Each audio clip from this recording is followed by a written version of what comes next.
en fait, quand je parle de la Suisse romande, moi, j'exerce le rôle d'infirmière spécialiste en immunologie et rhumatologie pédiatrique. C'est sur la Romandie, ça veut dire Genève, le canton de Vaud. Ensuite, on a le canton du Valais avec la ville de Sion, donc qui est complètement au bout du lac, et la région de Neuchâtel qui est au-dessus de la région vaudoise. Claire.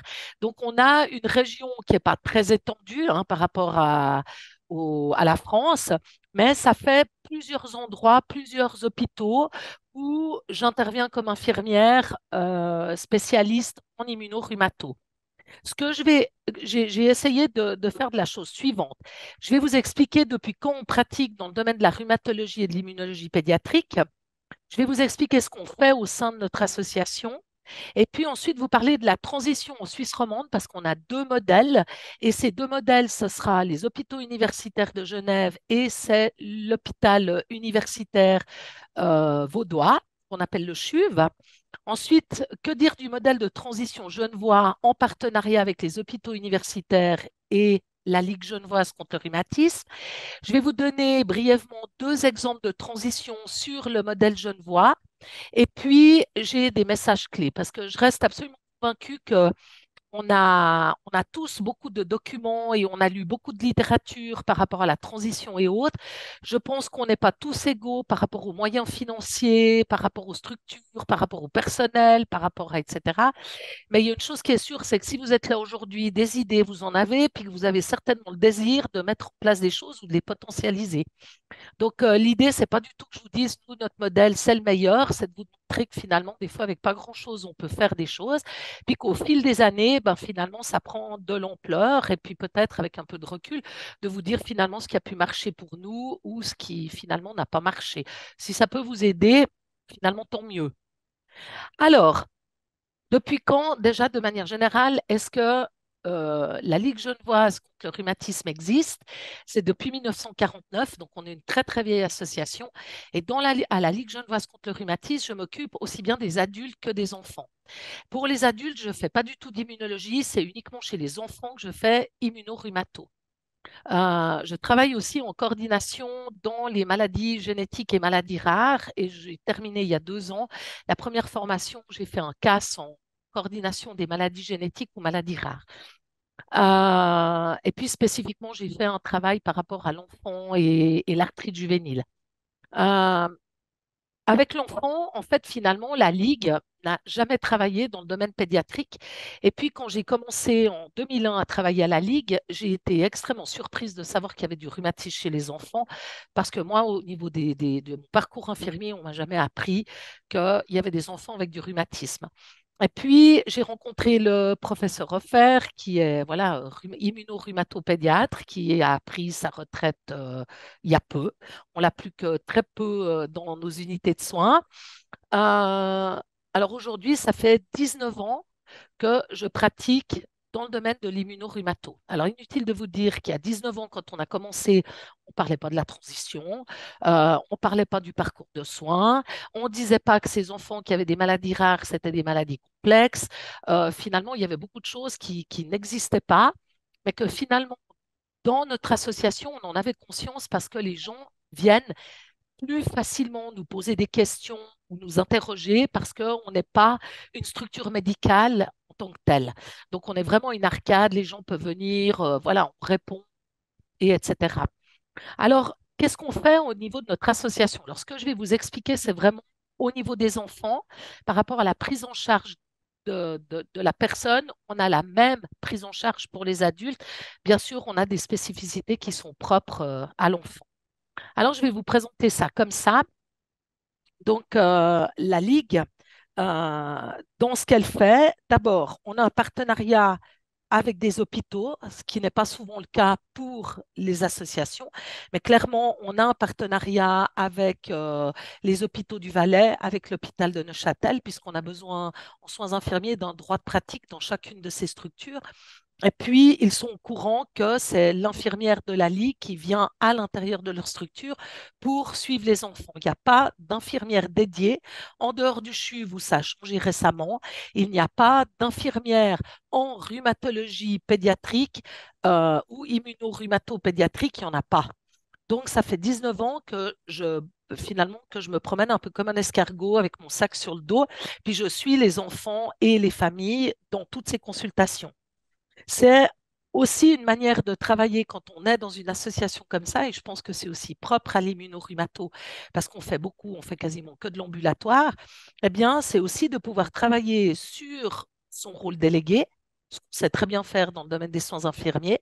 Par contre, le rôle propre, c'est beaucoup plus difficile, en tout cas en Suisse, à le mettre en place et à faire valoir justement toutes ces choses qu'on peut avoir que ce soit des modèles de théoriciennes, et etc., à appliquer dans des grosses structures. Et généralement, l'infirmière, elle a plus tendance à travailler sur un rôle qui est délégué à part des consultations extrêmement spécialisées. Donc, à la Ligue, on part du principe, de manière générale, qu'on offre une prise en charge qui vise à limiter l'impact de la maladie chronique à court, moyen et long terme et tout au long de la vie. Alors, je suis bien consciente que dans le modèle que je vous décris, et surtout par rapport à la transition, c'est que finalement, je peux voir des enfants de la naissance jusqu'à la mort. Bon, vu mon âge, ils continueront certainement avec quelqu'un d'autre, mais finalement, on peut avoir pas mal de recul par rapport à la transition, et puis sur comment ça a porté ses fruits, qui a continué à être suivi, etc. Parce que ces jeunes adultes ou ces adultes maintenant refont appel à nous ou via leur médecin rhumatologue ou immunologue, on continue à avoir des liens avec eux puisqu'on continue à les suivre pour certains dans le monde adulte. Alors, de manière générale, pour nous, c'est extrêmement important d'avoir une approche centrée du patient avec une approche systémique parce que je pense que j'enfonce une porte ouverte, mais les maladies chroniques, bien entendu, quand ça vient sonner à la porte d'une maison, ça prend généralement toute la famille, l'école, le travail, les copains, etc.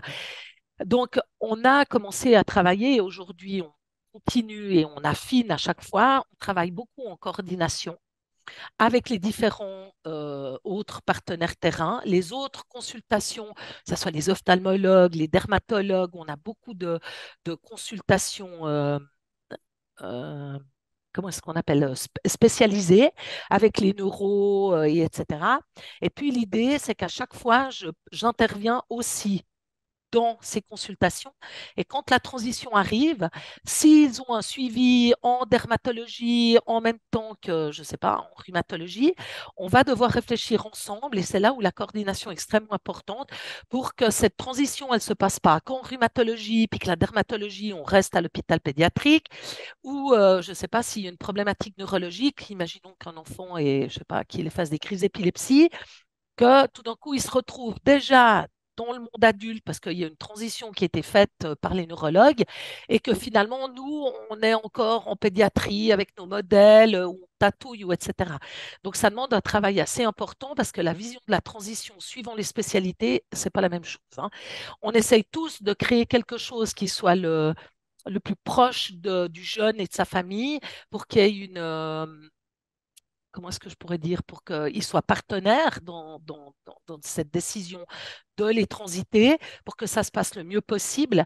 Mais finalement, je dirais que la plus grosse difficulté, c'est pas le patient, dans mon expérience, le patient ou sa famille. En général, c'est les autres partenaires terrain, parce que souvent, il y a la physiothérapie, il y a l'ergothérapie, enfin voilà. Donc, il faut pouvoir transiter. euh, dans mon expérience, pour qu'on ait en tout cas des retours positifs de ça et que ça tienne, de toujours penser qu'il n'y a pas que la consultation infirmière ou que la consultation médicale. Vraiment de faire les choses dans l'ensemble et que la coordination, ça reste pour moi euh, le maillon fort pour arriver à faire une transition qui est forte avec un partenariat fort entre le rhumatologue ou immunologue adulte et puis l'adulte en devenir ou l'adolescent, ou peu importe comment on l'appelle. Donc, de toute manière, on travaille avec une approche globale, avec une prise en charge biopsychosociale. On travaille beaucoup sur les concepts d'éducation à la santé et à la prévention. Puisqu'en Suisse et comme en France, hein, voilà, la prévention, ça va être les prises en charge du futur et que c'est extrêmement important de pouvoir déposer aux jeunes et à sa famille qu'est-ce que c'est que la prévention, puisque finalement, quand on n'est pas dans de la prévention primaire, parce qu'on a déjà une maladie chronique, de pouvoir aussi se faire entendre auprès des autorités sanitaires ou auprès des autres professionnels de santé comme étant des personnes qui sont dans des contextes de prévention, alors secondaire ou tertiaire, peu importe, mais de se faire entendre et de pouvoir continuer à avoir de l'information par rapport à ça. Ensuite, on travaille effectivement sur l'autonomisation, c'est extrêmement important. Et puis quand on parle de transition, je- ah, c'est Monsieur Bello qui arrive, sur l'autonomisation et l'augmentation de la qualité de vie. J'ai détaillé un petit peu plus le parcours de santé et de coordination à tout moment du suivi. Alors, de nouveau, là, je vous ai détaillé plus pour l'enfant. J'ai essayé de mettre, donc, quand je mets travail LGR, c'est le travail de la Ligue genevoise. Donc, on a la particularité de faire de l'intra et de l'extra hospitalier. Donc, on va suivre les jeunes pendant les consultations à l'hôpital et on va les suivre à l'extérieur. Donc, j'ai des consultations en individuel avec eux au sein de la Ligue genevoise. Par exemple, pendant le Covid, j'ai fait du tri, j'ai fait de la consultation téléphonique et autres. Je vais dans les écoles, je vais rencontrer les gens, je crois que c'est la MDPH chez vous, ce qui est l'assurance invalidité en Suisse. Je vais trouver des partenaires, pardon, hors hôpitaux pour les kinésithérapeutes, ergothérapeutes, psychologues, pédopsychiatres ou psychiatres. Et puis, on travaille en éducation thérapeutique, télénursing. Pardon, je vais boire.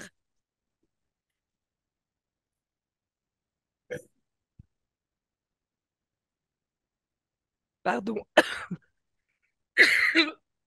Le télénursing, si vous êtes intéressé, il y a toute une étude qui a été faite sur le suivi des jeunes par téléphone. Et puis tout de suite, pour que l'infirmière soit intégrée dans la prise en charge à l'annonce du diagnostic et tout au long de son suivi, avec la possibilité d'avoir un suivi téléphonique à distance et une hotline. On organise une colonie de vacances pour ces jeunes qui va jusqu'à la fin de l'adolescence, suivant les années, et on fait des journées de famille, parents, enfants, ados, jeunes adultes. Les gens qui ont été transités ont la possibilité aussi de revenir. Et puis, effectivement, de travailler de manière très importante sur la transition et sur le suivi de ces jeunes, de manière à pouvoir moduler tout ce qui doit être modulé quand on a des retours sur ce qu'on propose qui n'était pas du tout positif ou ce qui a fait que peut-être quelqu'un a été perdu dans le réseau pendant un moment et puis que tout d'un coup, quelqu'un s'alerte en disant, mais mon Dieu, là, il va falloir faire quelque chose. Donc, ce que je vous propose de faire, c'est en fait de vous expliquer. On a à l'heure actuelle deux modèles en Suisse romande de transition. On a le modèle genevois et on a le modèle vaudois. Le modèle vaudois, il s'applique également en Valais et à Neuchâtel. À Genève, quand on a commencé à parler de transition, avant qu'il y ait des groupes d'experts qui se mettent en place avec le professeur Refer, je lui avais fait part de mon souhait que quand on parle de transition en fait à ces jeunes et à leurs familles, c'était important de leur laisser le choix s'ils désiraient être suivis en milieu hospitalier ou en pratique libérale. Parce que on avait des rhumatologues installés qui étaient intéressés à la problématique du jeune et qui étaient intéressés pour reprendre le suivi de ces jeunes en pratique libérale. Dans ma pratique professionnelle, j'avais, dans le cadre du diabète, entre autres, j'avais eu l'occasion de rencontrer des jeunes qui étaient restés dans un modèle hospitalier, puis qui finalement avaient été plus ou moins transités hein, avec ce qui existait à l'époque, et puis qui finalement finissaient par ne plus venir à l'hôpital, étaient à moitié suivis à l'extérieur par des internistes, par des médecins endocrinos. On ne savait pas trop comment ils étaient suivis. Et puis, suite aux discussions que j'avais avec ces jeunes, j'avais dit au professeur Offert que j'aurais trouvé intéressant qu'on essaye systématiquement, quand on avait des transitions, de proposer et de dire est-ce que vous voulez continuer à être suivi comme vous l'êtes maintenant dans un modèle hospitalier avec un rhumatologue ou immunologue qui pratique à l'hôpital ou en pratique libérale. Et puis on a commencé, on a trouvé au départ deux médecins rhumatologues qui pratiquent chez les adultes, qui étaient intéressés par cette problématique. On a eu des discussions avec eux, ils s'étaient intéressés sur le sujet. Et puis on leur a expliqué un petit peu ce qu'on attendait d'eux. Et puis surtout ce qu'on avait fait déjà avec ces jeunes.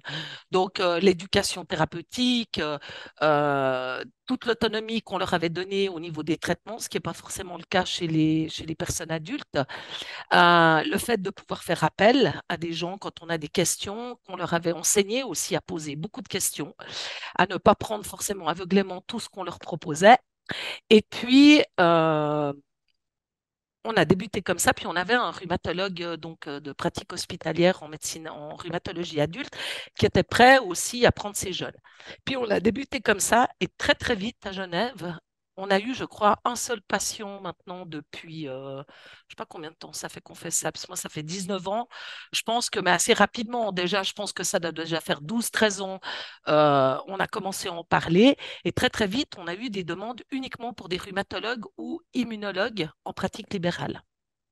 Donc à Genève, aujourd'hui, si, et on continue à le proposer, si on avait quelqu'un, mais ce n'est pas le cas, qui souhaitait être suivi en milieu hospitalier, on a unité de rhumatologie au sein des HUG vers qui on pourrait envoyer ces jeunes, puisqu'on a des médecins rhumatologues potentiellement intéressés.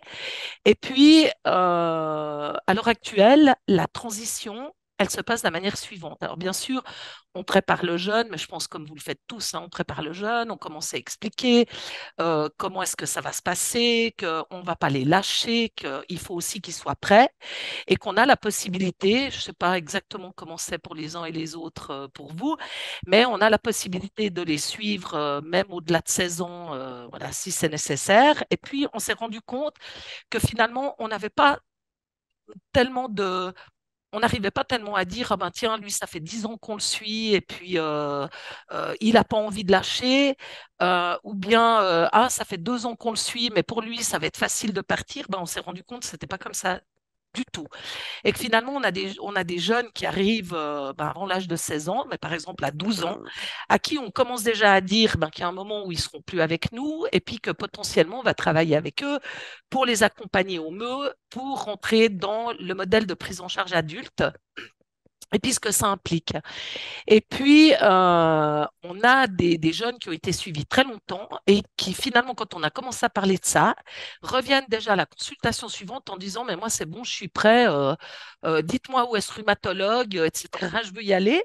Puis, a posteriori, on a des jeunes qu'on a commencé à suivre beaucoup plus tard et puis qui finalement ne sont pas prêts du tout à lâcher la pédiatrie parce qu'ils ont eu des expériences peut-être malheureuses dans le monde de prise en charge adulte, ou alors les parents sont réticents parce qu'ils ont l'impression qu'ils n'ont pas la même écoute qu'en pédiatrie. Et puis, étonnamment, alors ce que je dis souvent aux rhumatopédiatres avec qui je travaille, je pense que moi, ce qui m'a beaucoup interpellé au début de ma pratique, maintenant ça me fait sourire, mais qui interpelle aussi beaucoup de rhumatologues adultes ou immunologues adultes, c'est que souvent le rhumatologue pédiatre, lui, a de la difficulté à lâcher son patient, hein. Et puis, sur comment est-ce qu'on présente la transition, et puis comment on est au moment de la transition, et etc., le lâcher-prise, il est un petit peu difficile aussi pour tout le monde, hein. Donc, à Genève, la transition ne se fait pas du tout en milieu hospitalier. Les gens viennent à la Ligue genevoise contre le rhumatisme, où ils sont reçus, donc pour la première transition, où ils sont reçus avec le médecin rhumatologue adulte et le rhumatologue pédiatre et moi.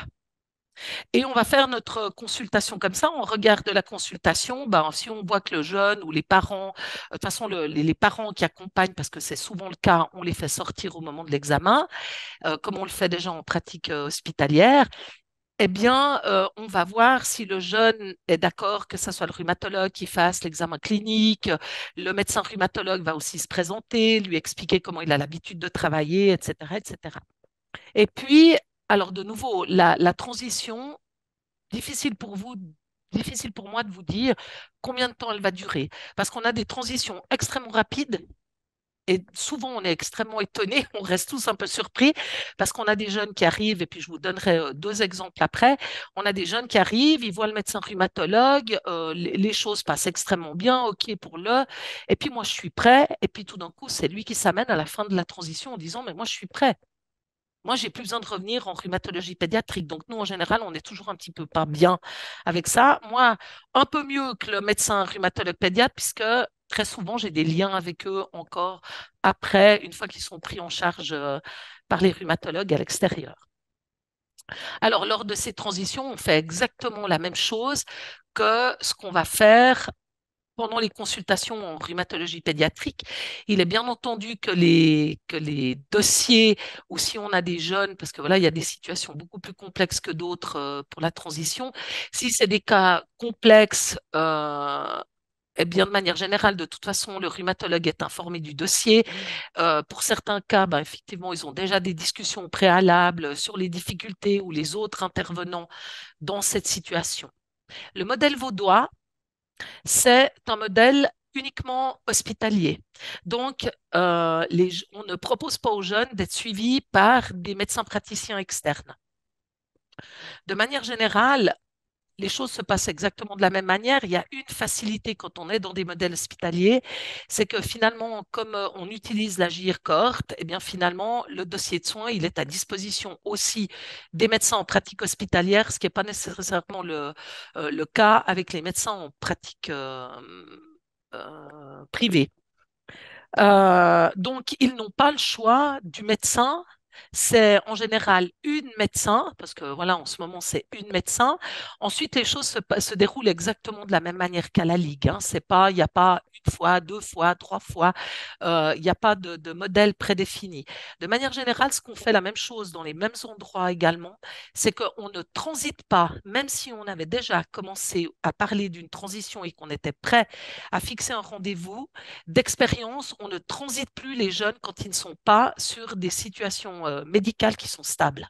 Quand tout d'un coup ils échappent au traitement, quand tout d'un coup il y a d'autres choses qui sont arrivées, ou que psychologiquement ou psychiatriquement, on a un jeune qui tout d'un coup, je sais pas, on peut avoir un tentamène, on peut avoir de grosses problématiques familiales ou autres, on évite de mettre la transition à ce moment-là parce que on pense, alors maintenant on n'a pas fait d'études là-dessus, mais on pense que ça pourrait jouer un rôle majeur dans finalement ce lien thérapeutique qui est tellement important et qui se doit d'être fort. Et vraiment, on sait que ça peut jouer à très peu de choses avec le médecin qui vont les suivre dans le futur.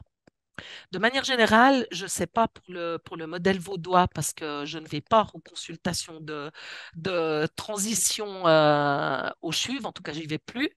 Ce que je peux vous dire, c'est que Neuchâtel et le canton de Vaud, les jeunes n'ont pas le choix du médecin, c'est un praticien externe qui vient. Nous, à Genève, on a plusieurs praticiens qui sont intéressés, donc on peut proposer hommes, femmes, etc. À Neuchâtel, on ne propose pas un homme ou une femme. À Sion non plus. On a des médecins. Voilà, par exemple, à Neuchâtel, c'est des praticiens en pratique libérale qui vont venir et ils viennent dans les hôpitaux. Donc, en fait, on a un peu le mix genevois-vaudois, hein.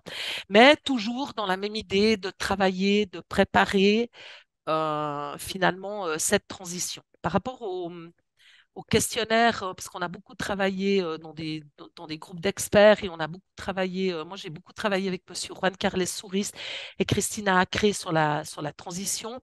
Alors effectivement, il y a le formulaire hein, par rapport à la transition, à quel moment, puis à qui on demande, puis qu'est-ce qu'on dit.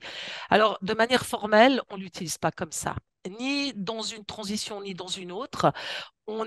Finalement, on l'adapte pour que disons, on ne sait pas, on commence en disant tous les enfants à l'âge de 12 ans dont on parlait, ou tous les enfants à l'âge de 13 ans on en parle, ou les filles c'est à 12, les garçons c'est à 13 ou peu importe.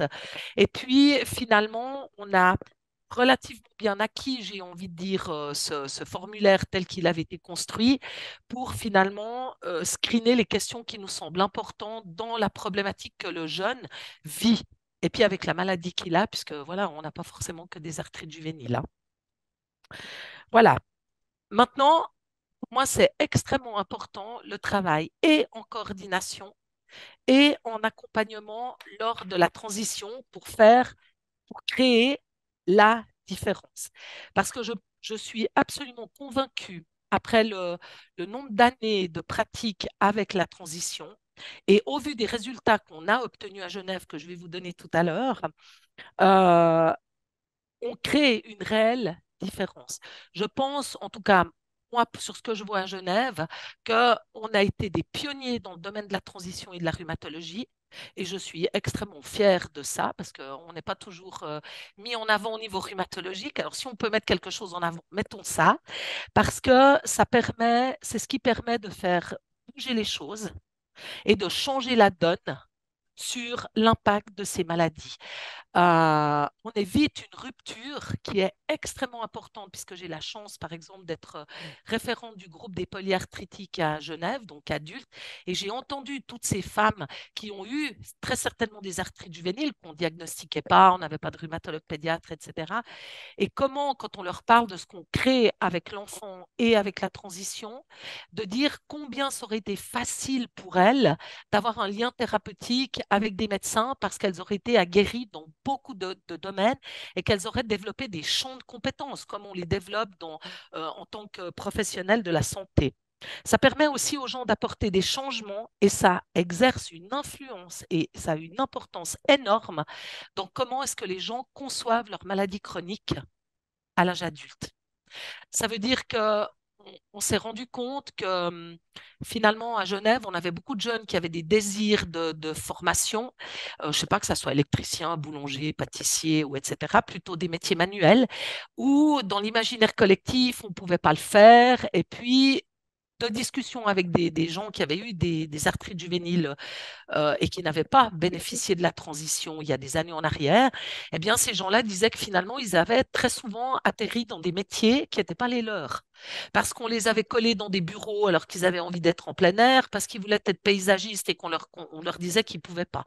Alors, on est d'accord que les traitements ont beaucoup amélioré les choses, mais je pense aussi que la vision et le fait d'avoir cette réelle transition en expliquant aux jeunes la différence entre un médecin pédiatre et un médecin généraliste déjà sur le nombre de patients, d'être en milieu de soins, d'être en pratique libérale, de devoir prendre ses rendez-vous, de devoir téléphoner. Alors ça, on s'est rendu compte que c'était une barrière énorme, de téléphoner à son médecin pour prendre un rendez-vous, parce que quand on sort de l'hôpital, on dit, OK, on va te voir dans 2 mois, on te revoit dans une semaine, ou ta perfusion, elle est organisée dans X temps, puis on va se revoir là. Dès qu'on passe dans le monde adulte, les médecins rhumatologues, en tout cas en Suisse, mais je pense que c'est pas mieux en France, ont énormément de patients. Je ne dis pas que les rhumatologues pédiatres n'en ont pas, mais la gestion n'est pas du tout la même. Et on s'est rendu compte dans les transitions qu'on a fait à Genève qu'on avait des jeunes qui n'avaient pas repris de rendez-vous, alors que c'était clair pour eux, mais qu'ils étaient dans une routine et dans une habitude, bien qu'on leur ait expliqué 15 fois, que finalement, quand on fait des transitions suivies, c'est pas je mets un timbre sur une enveloppe et je colle l'enveloppe dans la boîte. C'est je crois, et je suis certaine de ça, puisque moi je suis dans une structure externe, donc j'ai la chance de pouvoir faire ça, mais que certains professionnels, ça peut être le kiné, peu importe, peuvent apporter, même quand on considère que la transition est terminée, peut-être de refaire un check ponctuellement pour voir on en est où, est-ce que le suivi a continué, surtout si les jeunes vont en pratique libérale. En milieu hospitalier, on peut ouvrir les agendas, puis on voit si les rendez-vous sont pris. Mais je pense que c'est extrêmement important parce que très souvent, à Genève, je pense que sur, je sais pas, peut-être 50, 55 transitions qu'on a faites dans nos locaux, à l'heure actuelle, à part un jeune, ils sont toujours tous suivis par les médecins avec qui ils ont été transités. Ils ont toujours leur suivi. Et puis, de manière régulière, ce qu'on a vu chez la plupart de ces jeunes, c'est quand la transition était terminée, pour eux, c'était difficile finalement parce qu'ils oubliaient de demander le bon de kinésithérapie, ils oubliaient le bon d'ergo, ils oubliaient. Et que pour eux, de faire la démarche de devoir téléphoner pour demander au médecin directement, parce qu'en gros, c'est ça, c'était extrêmement compliqué. Donc, c'est vrai qu'on en a certains qui ont utilisé la ligue et le fait qu'on puisse les suivre dans le monde adulte, finalement, pour continuer ça. Et je pense que ce serait intéressant, peut-être que dans le rôle de transition du côté pédiatrique, si vous ne le faites pas, que ça soit quelque chose, peut-être que vous preniez le droit peut-être de faire ou de proposer aux personnes avec qui vous travaillez de dire mais peut-être que ponctuellement, pendant X temps, alors à définir, mais peut-être de juste rechecker est-ce que les rendez-vous sont suivis, est-ce que, etc., etc. Parce que énormément d'adultes aujourd'hui qui n'ont pas eu de transition et où la rhumatologie pédiatrique n'existait pas, disent qu'ils sont restés dans une errance au niveau médical pendant longtemps. Ils ont arrêté leur traitement, il n'y avait plus de suivi, ou ils ont arrêté de faire leur traitement. C'est des gens avec qui on ne peut même pas travailler en éducation thérapeutique aujourd'hui pour leur apprendre à faire leur traitement parce qu'ils n'ont pas eu cette autonomisation-là. Et je pense que tout ce qui a été mis en place en rhumatologie pédiatrique, en tout cas en Europe, et de loin pas uniquement en Suisse, en Europe à l'heure actuelle, fait qu'on a des personnes, on arrive à l'âge adulte avec des personnes extrêmement instruites sur leur pathologie et que finalement, on doit aussi leur apprendre dans la transition qu'ils doivent perdurer. Ça, à questionner, et je pense que le monde, le terrain de la médecine et des soins au niveau adulte ont beaucoup moins l'habitude de travailler avec des gens qui sont aguerris dans leur santé, qui posent des questions, qui veulent rester autonomes, etc., etc. Euh, je vais vous donner, mais vraiment pour moi, la coordination est aussi extrêmement importante. Bien sûr qu'il y a ce parcours de soins qu'on va faire en fonction de chacun, hein, en connaissant les gens et puis essayer de faire au mieux. Mais la coordination, c'est de nouveau toujours essayer que l'ensemble des partenaires, si, je sais pas, on a des maxillofaciales qui continuent à prendre en charge des jeunes parce qu'il y a eu des problèmes au niveau des temporomandibulaires, je vous donne des exemples qu'on a vécu à Genève, eh bien, que le médecin rhumatologue soit au courant de vers qui est-ce qu'il doit se retourner, de comment est-ce qu'on fait fixer les rendez-vous, et etc. Parce qu'autrement, les consultations tombent à l'eau et on se rend compte que le jeune ne va être suivi que par le médecin rhumatologue et puis que tout d'un coup, le milieu hospitalier, ben, il n'est plus en âge pédiatrique, il n'est pas venu pendant 6 mois ou une année et puis que ça va être compliqué de raccrocher les wagons avec des professionnels de la santé et tout professionnel de santé confondu, médecins et etc. Une fois qu'ils ont été transités, c'est très très difficile de repartir avec eux pour remettre quelqu'un. Le lien thérapeutique est fort et je pense que la coordination, c'est vraiment la clé de voûte de ça. Parce que je pense qu'une transition qui ne se passe pas bien, c'est que souvent la coordination, elle a été faite très bien par rapport à l'immuno ou la rhumatopédiatrique, mais que souvent, dans le flux de choses qu'on a à faire, eh bien, finalement, ou du nombre de patients qu'on a à transiter, bien entendu, on peut oublier ou peut-être qu'on n'a pas des liens privilégiés avec certains de nos collègues d'autres disciplines et que peut-être on n'a pas pris le temps de parler de la notion de la transition dans une consultation ou dans une autre. Et que transiter qu'au niveau rhumatologique, et que finalement le reste ne suive pas, c'est extrêmement compliqué au niveau du lien. Je vais vous donner deux exemples rapidement de deux jeunes. J'ai pris volontairement deux jeunes qu'on a commencé à suivre à l'âge de 5 ans, tous les deux avec des arthrites juvéniles idiopathiques et tous les deux avec des uvéites. Tous les deux ont eu des traitements biologiques et ils sont tous les deux, à l'heure actuelle, suivis par un rhumatologue. Ils ont choisi le même rhumatologue genevois.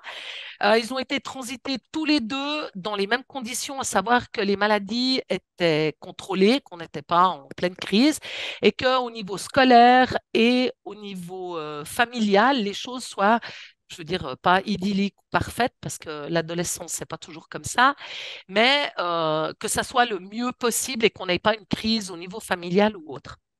Sophia, en fait, cette jeune fille, euh, elle n'était pas de nationalité suisse, elle est arrivée de l'étranger, elle ne parlait pas le français. C'était très, très difficile au niveau de l'intégration. On a fait un énorme travail avec le corps enseignant de manière à ce qu'elle puisse suivre une scolarité normale sans passer par des écoles spécialisées ou autres. Elle a eu énormément de suivi au niveau ophtalmologique, elle a dû être opérée, elle a fait une cataracte et puis une chose importante, elle est arrivée en Suisse avec un statut humanitaire parce que dans le pays où elle vivait, il n'y avait pas de médecin rhumatologue. Et compte tenu de sa problématique ophtalmologique et rhumatologique, elle a des gens de sa famille ici qui l'avaient fait venir. Et puis de là, on a fait une demande de passeport humanitaire pour qu'elle puisse rester en Suisse, puisque dans son pays, elle ne pouvait pas avoir le suivi nécessaire. Et puis que les coûts étaient beaucoup trop élevés que de devoir faire des allers-retours au père, à la mère avec cette petite. Cette jeune fille, quand on lui a parlé de la transition, elle était tout à fait ouverte. La maman était déjà beaucoup plus réticente. Et puis, on a beaucoup travaillé aussi sur finalement le médecin rhumatologue, les compétences qu'il avait, parce qu'elle nous disait toujours, oui, mais le rhumatologue pédiatre, il a des compétences. Et le rhumatologue adulte, il prend des adultes et que communément, elle pensait qu'en dehors de l'arthrose, il ne faisait pas grand-chose d'autre, hein. Et puis qu'il faisait peut-être plus de la bobologie en cabinet plutôt que finalement d'avoir les compétences pour suivre quelqu'un avec une maladie complexe. Et puis, on a beaucoup travaillé là-dessus.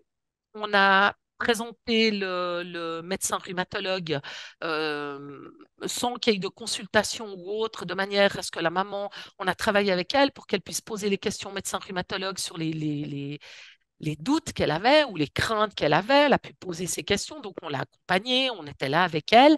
Et puis, gentiment, la transition s'est mise en place. Alors, pour cette jeune fille, la transition, elle a duré longtemps. Ça veut dire on a fait des transitions, je pense, pendant plus d'une année. À raison de peut-être tous les 2 mois ou 2 mois et demi, avec des consultations à la Ligue, rhumatologue adulte et rhumatologue pédiatre. Elle n'était pas prête. Elle disait oui, oui, mais j'ai confiance dans le médecin. Et finalement, dès que le rhumatologue adulte était parti ou que le rhumatologue pédiatre, je veux dire, n'était plus là, elle me rappelait à la Ligue en me disant, mais ça me fait peur, moi, est-ce que je vais oser lui parler? Est-ce que si j'oublie de téléphoner, est-ce qu'il va me téléphoner? Parce qu'elle oublie assez facilement ses rendez-vous. Mais elle avait déjà très, très bien sérié les problématiques qui risquaient d'arriver. Donc, on a beaucoup travaillé avec elle là-dessus, sur la compliance. Et puis, au moment de la transiter, elle a fait une rechute assez importante au niveau de sa problématique de santé. Et puis, on a décidé de ne pas rompre le lien thérapeutique avec le rhumatologue adulte. Et ça a été magnifique parce que c'était un travail de concert entre le rhumatologue pédiatre et le rhumatologue adulte sur la nouvelle médication à mettre, quelle était la structure la plus adaptée, aussi en regard de ce que la famille pensait, puisqu'on introduisait des perfusions. Donc, où est-ce qu'on allait faire ces perfusions? Puisque, voilà, à Genève, ils peuvent aller en clinique, ils peuvent être à l'hôpital universitaire.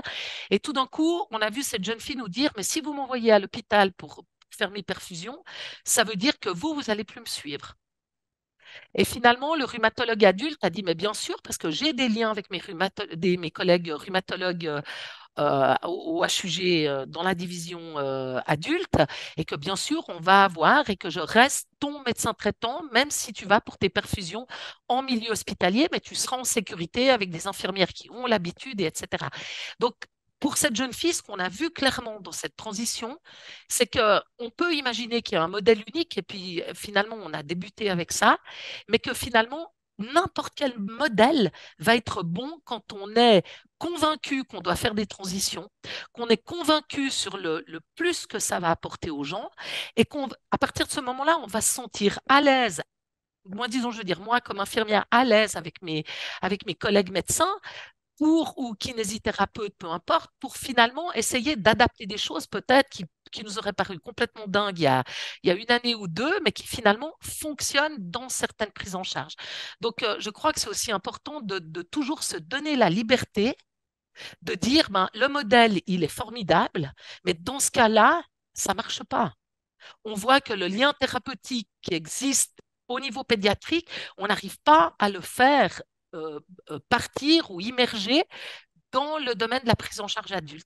Et ça, je pense que c'est important parce que de discuter avec d'autres gens dans d'autres pays, je discute pas mal avec des gens au Canada, les infirmières me disent qu'elles se rendent compte aussi avec les distances qu'elles ont, qu'effectivement, des fois, on est un petit peu pressé ou on pense que ça va aller très vite parce que nous, on est très au clair avec ça et que parfois on ressent qu'il y a des choses derrière, comme tout d'un coup les parents qui sont un petit peu antagonistes, mais ils ne nous le disent pas, mais on le ressent parce qu'on les connaît. Et je pense que ça vaut la peine, même si ce n'est pas marqué dans les modèles, de poser ça sur la table parce qu'une transition réussie, je pense, en tout cas pour moi et au sein de notre consultation, c'est d'avoir un jeune qui continue à être suivi, qui continue sa médication, qui continue finalement dans une vie adulte ce qu'on a mis en place à l'âge pédiatrique. Thomas, alors c'était complètement différent. Bé- C'était. Béatrice, peut-être Alexandre Belot, bonjour et Oui, merci beaucoup pour salut. pour le topo. Je me demande peut-être est-ce que l'on peut garder un petit temps d'échange. On a commencé un peu en retard, mais on avait une demi-heure pour Ouais, pouvoir échanger avec la salle. parce que, en tout cas, à travers la Ouais, présentation que tu viens de faire, je pense qu'on retient qu'il n'y a pas un modèle unique, qu'il faut savoir s'adapter et surtout le rôle c'est ça. vraiment central de l'infirmière dans le processus de transition que vous Ah, avez ça, c'est réussi à clair.